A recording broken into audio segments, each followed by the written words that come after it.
गई बहोर गरीब नेवाजू, सरल सबल साहिब रघुराजू। आज हम इसी चौपाई में पूरी राम कथा को श्रवण करेंगे।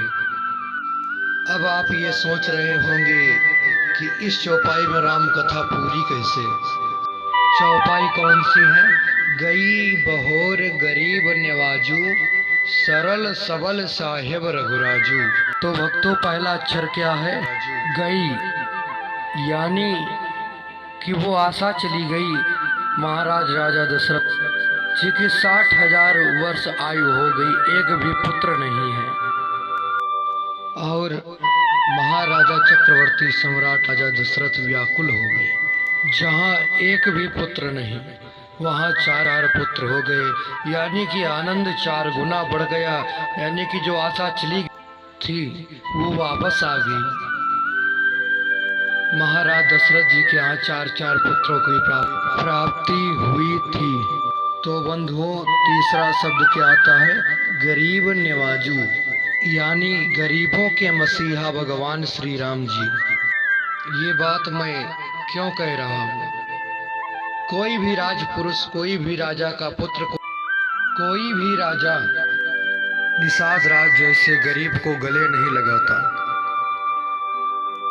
गरीब अनपढ़ केवट को भी गले से नहीं लगाते।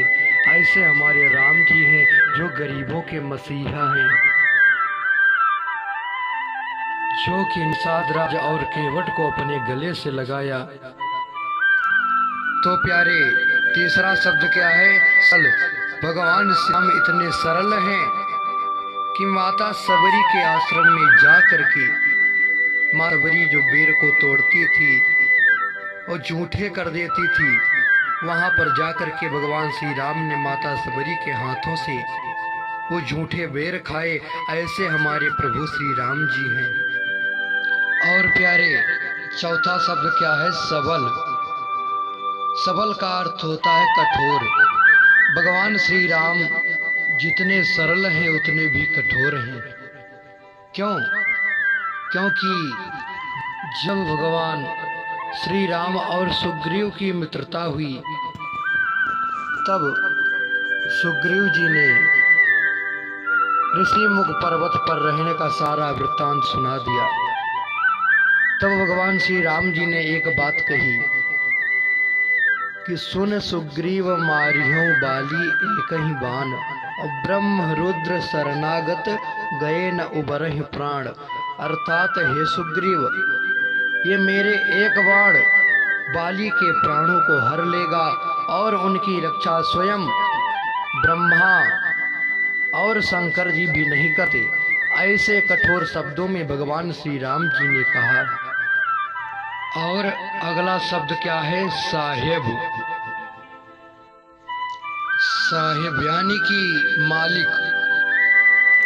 क्या आपने ऐसा मालिक, ऐसा साहेब कभी देखा है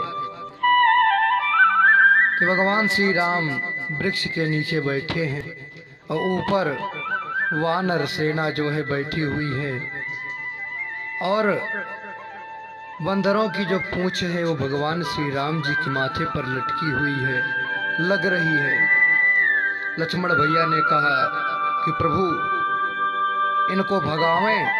तब भगवान श्री राम जी ने कहा कि नहीं, इनको ऐसे ही बैठे रहने दो। क्यों?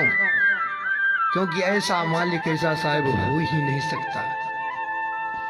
और अगला शब्द क्या है? रघुराजू। इसमें राम और रावण का युद्ध हुआ और उस युद्ध में जितनी वानर सेना मारी गई थी, भगवान से उनको पुनः जीवित किया और सभी वानर सेना के साथ में भगवान श्री राम अयोध्या जी आए और अयोध्या में आकर के राम राज्य की स्थापना की। इस चौपाई संपूर्ण राम कथा श्रवण करने को आप सभी को संक्षिप्त में सुनाया गया और यहीं पर हम अपनी वाणी को विराम देते हैं। आप सभी मानस प्रेमियों को जय श्री राम। ऐसे ही वीडियो देखने के लिए हमारे YouTube चैनल को